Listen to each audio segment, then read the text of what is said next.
190 million pound reference का फैसला आज सुनाया जाएगा। अदालती अमले की जानिब से बानी पीटीआई के वकला को आगाह कर दिया गया है। एहतसाब अदालत 3 बार फैसला मुअख्खर कर चुकी।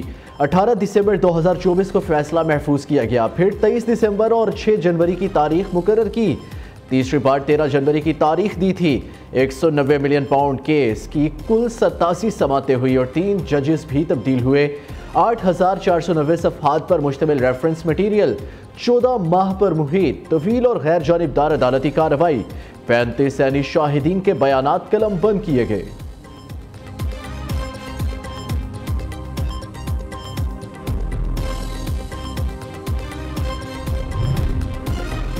मुल्क भर के मैदानी इलाकों में धुंध ने रास्ते धुंधला दिए। कई मकामात पर मोटरवे बंद कर दी गई। मुल्क के बेशतर इलाकों में आज भी सर्दी की शिद्दत बरकरार। महकमा मौसमियात का कहना है कि पहाड़ी इलाकों में मौसम शदीद सर्द रहने का इम्कान है।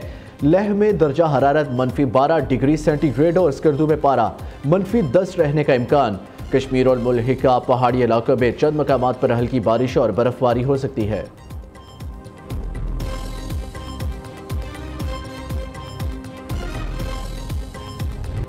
बेहतर रोजगार और अच्छी जिंदगी का ख्वाब, मजीद 44 पाकिस्तानियों की जिंदगियां निकल गया। मराकश के करीब तारकीन वतन की कश्ती हादसे का शिकार, 50 अफराद हलाक। मराकशी हुकाम के मुताबिक 36 अफराद को बचा लिया गया। कश्ती मोरितानिया से स्पेन के शहर मैड्रिड जा रही थी। 66 पाकिस्तानियों समेत 86 अफराद सवार थे। जाबाहक होने वालों में गुजरात के 12 रिहायशी भी शामिल। तर्जुमान दफ्तर खारजा के मुताबिक पाकिस्तानी सफारत खाना मुकामी हुकाम से राब्ते में है। मुतासरा पाकिस्तानी की मदद के लिए खुसूसी टीम मराकश के शहर दाखिला रवाना कर दी गई है। सदर, वजीर आज़म और सियासी रहनुमाओं का मराकश कश्ती हादसे में कीमती जानों के ज़िया पर इज़हार अफसोस। जाबाहक होने वाले पाकिस्तानियों के अहले खाना से ताज़ियत।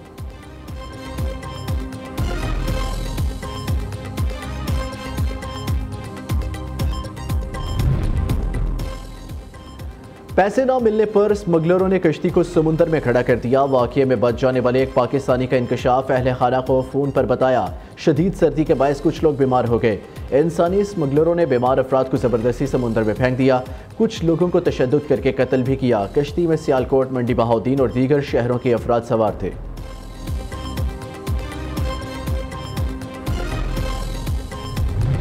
जंगबंदी मुआहिदे के बाद इसराइली हमले जारी, 80 फ़लस्तीनी शहीद, सैकड़ों जख्मी हो गए। हमास ने खबरदार कर दिया, कहा अगर इसराइल के हमले जारी रहे तो ये इन दर्जनों इसराइली शहरियों के लिए ख़तरनाक साबित हो सकते हैं, जो 7 अक्टूबर 2023 को शुरू होने वाली जंग के बाद से हमास के पास यरगमाल है।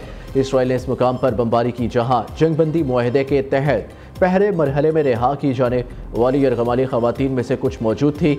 अमरीकी वज़ीर ख़ारजा एंटोनी ब्लिंकन का कहना है कि उम्मीद है इतवार से गज़ा जंगबंदी मुआहिदे पर अमल शुरू हो जाएगा।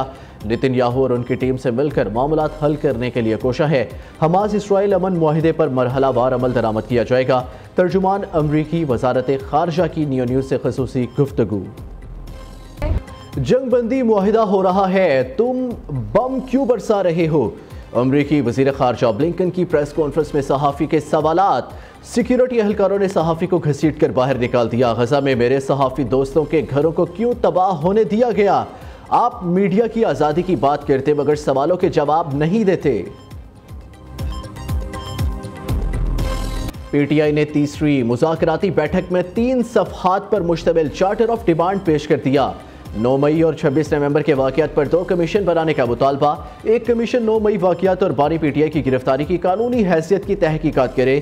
दूसरा कमीशन 24 से 27 नवंबर तक के वाक़यात की इंक्वायरी करे। पीटीआई के अब तक जाबाहक और जख्मी होने वालों की तादाद बताई जाए। विफाकी और सूबाई हुकूमतों से सियासी कैदियों के कानूनी अमल में शफाफ मावनत भी मांग ली। अल्टीमेटम दिया, जुडिशल कमीशन तश्कील ना दिए गए तो मुज़ाकरात जारी नहीं रहेंगे। स्पीकर अयाज सादिक ने कहा मुज़ाकरात पर पूरे पाकिस्तान की नज़र है, उम्मीद है मामलात बेहतरी की तरफ जाएंगे।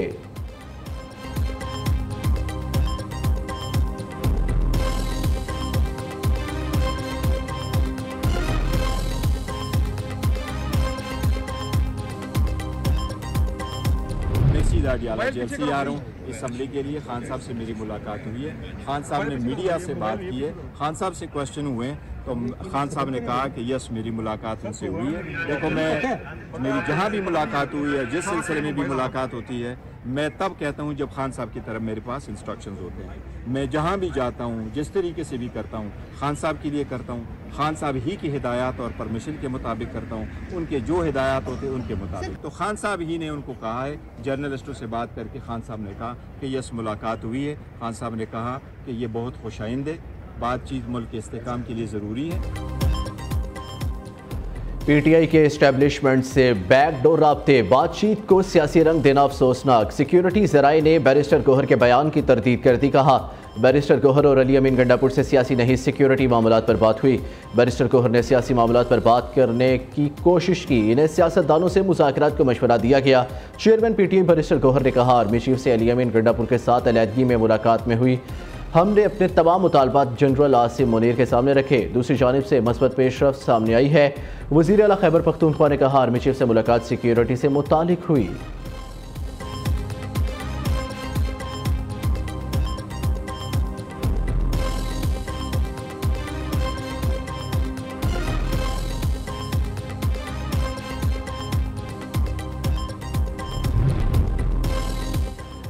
कुरम में हालात फिर कशीदा, बगन जाने वाले अमदादी काफिले पर नामालूम अफराद की फायरिंग, एक अहलकार शहीद, 3 जख्मी, ग़िज़ाई अशिया से लदे, 4 ट्रक तबाह, 1 को जुज़वी नुकसान पहुंचा। जवाबी कार्रवाई में 6 दहशतगर्द हलाक।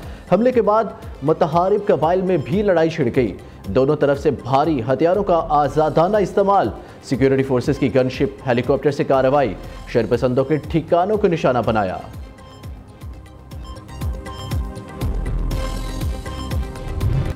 सराय आलमगीर में नन्ही ज़हरा का कातिल पुलिस हिरासत से फरार हो गया। मुलजिम को बरामदगी के लिए कोहार गांव ले जाया जा रहा था। नदीम ने चलती गाड़ी से छलांग लगा दी। वाज़ेह रहे कि मुलजिम नदीम 5 साला मकतूला ज़हरा की गली का रिहायशी था।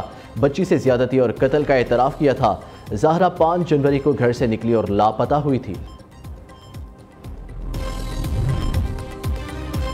वज़ीर आला पंजाब ने फैसलाबाद में लैपटॉप स्कीम का इफ्तिताह कर दिया। मरियम नवाज ने तकरीब से खिताब करते हुए कहा, तलबा को 100% मेरिट स्कॉलरशिप्स दी जा रही हैं।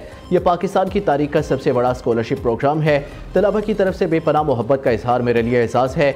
वज़ीर आला मरियम नवाज ने आसान कारोबार फाइनेंस और आसान कारोबार कार्ड की इफ्तिताही तकरीब से खिताब में कहा, प्रोग्राम के जरिए आवाम को 3 करोड़ रुपए का कर्जा बिला सूद मिलेगा। छोटी फैक्ट्री या प्लांट लगाने के लिए ज़मीन रियायत पर देंगे। नौजवान ज़मीन का टुकड़ा लेकर अपना कारोबार शुरू कर सकते हैं।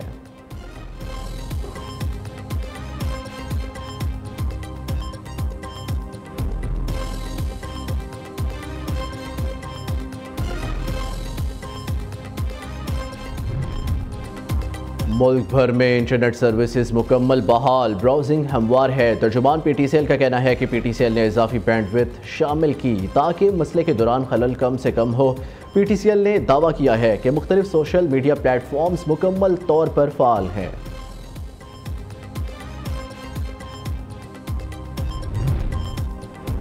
पाकिस्तान का तैयार करदा इलेक्ट्रो ऑप्टिकल सैटेलाइट EO1 आज खला में भेजा जाएगा। कराची से तर्जुमान सपारको के मुताबिक सैटेलाइट चीन के जीचुआन सैटेलाइट लॉन्चिंग सेंटर से खला में भेजा जाएगा। ये सैटेलाइट डिजास्टर रिस्पॉन्स, ज़राअत और शहरी मनसूबाबंदी में मदद के लिए डिज़ाइन किया गया है।